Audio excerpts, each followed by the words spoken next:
how did you grade the performance Saturday for you? Yeah, I thought our guys, I thought it was very good. I thought we executed when we needed to and in some critical situations. I definitely think that we left a couple plays out there, but I was very proud of our first game, coming out, not really knowing what to expect from the new coaching staff. I thought our staff, I thought our team stayed together, and we were able to make some adjustments on the sideline to what they were doing. We had a lot of great communication between each other, and I was very proud of how we came out tonight. Did we leave some stuff out there? Yes. Did we turn the ball over in the red zone? Yes. Did we miss some field goals? Yes. But as you look around the country and you watch a lot of college football games, for a lot of first games, is definitely a tough thing to do to come out with a win on the road. So I was proud of our guys and how we responded to adversity when it struck, and I don't think anybody blinked, and I was very, very pleased with it. Obviously, we got to eliminate some penalties, some stupid penalties that we had. You never want to be in a 3rd and 45 situation, but again, our guys didn't blink, and we converted it. And we have a theory in our quarterback room. It's called the All-American theory. And 3rd and 45, throw over the All-American and see what happens. And we made a play. And our guys in the quarterback room joke about it, but it's true. When you got that guy, use him. And I don't know if we'll ever convert another 3rd and 45 again, but we did that one. So we just got to stay out of that situation from here on out. When you and Coach Morris scripted Ben going in on the 4th series, when that series started on your own 12-yard line, obviously it worked out well, but was there any discussion on the sideline of maybe pushing that back to another series? Yes, somebody mentioned it. It wasn't Coach Morris or I. I had full confidence in Ben -1 coming out. This is one of those things. You scripted. Me and Coach talked about it. No matter what, no matter what, if it's on the +1, -1, 50-yard line, he's going in. And I had full confidence in him, and I believe in Ben, like I believe in all of our quarterbacks, that they go in and do that. And he did a good job. The first plays out there is a bad snap, and he was a run play, and he was able to have the moxie and poise enough to throw it away over the head of Cortland before lineman could get downfield and save us the TFL. And I think that showed a lot of poise and a lot of moxie on his part to do that, and then to come in and to throw the ball that he threw, stepped up in the pocket versus pressure. They brought field pressure on us, and running back did a great job picking it up, and Ben stepped up in the pocket and threw a great ball to Cortland and let him do the rest. And he was real fired up about that after he did it. He actually told me he on the headset said, "Coach, I'm about to go throw a touchdown." Okay, and he went and did it. So got a lot of confidence. How much did that series help him later when he had to come back in after Matt got hurt? Yeah, and that was what we really struggled with, and that's why we decided to put him in the 4th series, just in case something were to happen to Matt. We didn't expect anything to happen to Matt. It was one of those things. But when Matt went down with the injury, then we had to ride with Ben the rest of the way. We felt like he was ready, and we did that just in case something were to happen to Matt. And first game, last game, middle of the season. And we just felt like we had to get Ben some college football reps that he's never had before. You knew going in he was going to play some at North Texas, and now going into Baylor, no matter how much he plays this week, is it different, your preparation with him, knowing that it's his hometown, he'll have family, he'll have friends? Yeah. Well, if he goes in, he'll be fired up. We're taking Matt day to day right now and just seeing if he'll be ready to go. But if Ben gets in there, if he has to go, I know he'll be fired up. He'll be playing in front of his hometown crowd. And he'll be ready to go. I fully have confidence in any of the quarterbacks we got, whether it be Matt, Ben, Darryl, Connor Simpson, any of those guys, they'll be ready to go in case we need them. So it'll be fun. It'll be fun to see if Ben gets in there and see what he does in front of his home crowd. Do you worry about him being too fired up? No, he'll be all right. He has a lot of confidence. His first couple throws, he might if he does get in there, it might be a 95-mile-an-hour fastball, but he'll be fine. Baylor's front, very athletic. Can you talk about some of the problems that they present to you? Yeah, I mean, they're very athletic up front. You know, we're going to have to do a good job of protecting our quarterbacks, especially with Matt being a little banged up. We're going to have to do a good job of allowing him to stay in the pocket and not run as much as he did last week. And you know, our guys, Coach Fry and Coach Sorrells, will do a great job with our protection plan this week of getting what they feel like is the best possible chance to succeed. But yeah, they're very athletic, very big, and they're a lot different than what we saw last week, and we have to be ready for it. Cortland Sutton had 3 touchdowns last week, and a year ago sort of announced his arrival with that early touchdown against Baylor. How do you expect Baylor to defend him differently this year than they did last year?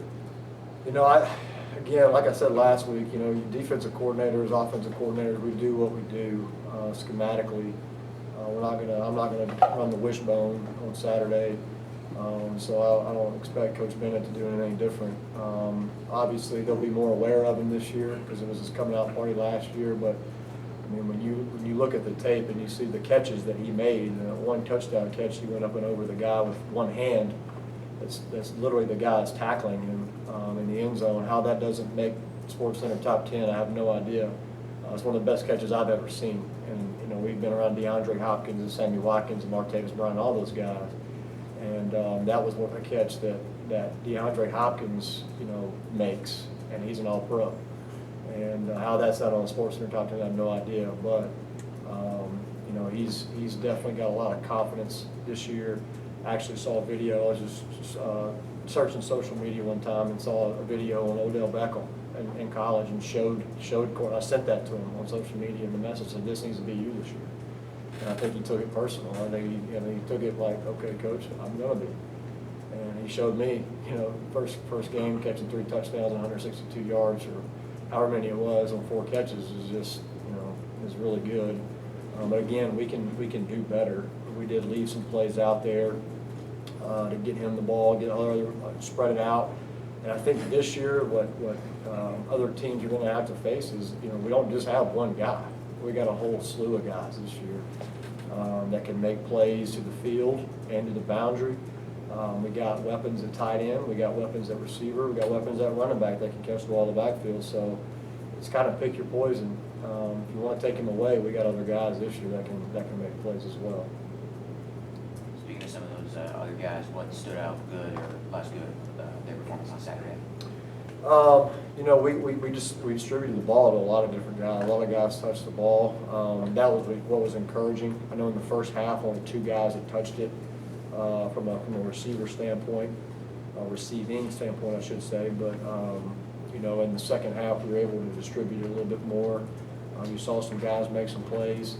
I hate that we had Myron open and missed him because he would have had a catch there on the sail cut to the boundary. I think he came back and caught one later on, but you know, they all stood out. I mean, they're all working hard, and the difference from last year to this year is just the effort. I mean, we're not having to coach effort. Those guys are playing extremely hard.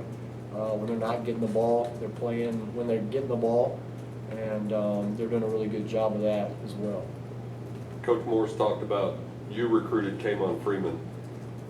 What goes into the transition from quarterback at the high school level to running back at the college level, and has he surprised you at all in terms of his development as opposed to where you thought he'd be at this point? Yeah, well, let me start with this. You know, I don't think any one guy recruits anybody. It takes a village to recruit somebody, and I didn't write every single letter to K'Mon Freeman, you know, that came out of our recruiting office. You know, there's a lot of girls in our office that work hard for us. Brooke Stepp works extremely hard in recruiting. Ben Pruitt, Mark Smith, they all work hard in recruiting. So there's not just one person that recruits somebody. It takes everybody. But going on the trips and going to see K'Mon, you know, early on, you know, Coach Steve Wells at Liberty Alu just raved about this kid and raved about him, and we were chasing other guys, and you know, and I just kept telling K'Mon, hey man, you got to trust me. I'm gonna come get you. And when it came time to come get him, he was ready. and we had developed a good relationship, and he trusted me. And but you know, there was teams like Alabama that came to look at that kid, that running back, and knowing, you know, Billy Napier and those guys, and they had him on campus, brought him up to camp and worked him out at running back. And to answer your question, you know, when you go to a camp and you're a quarterback and you're trying to do running back drills, that's tough. You've never done that drill before, so you might not look as good. And then when we signed Kamen, we really didn't know where he'd play. I know I was standing on the table for him and saying, this kid's going to be a good player. But we didn't know where he was going to play. Quarterback, running back, safety, linebacker. Coach Wells swears to this day he could start a quarterback for us. And he'd swear to me in the recruiting process, Coach, he can start at safety for you. And I truly believe that. Like Coach said, he's a very smart football player. He works extremely hard.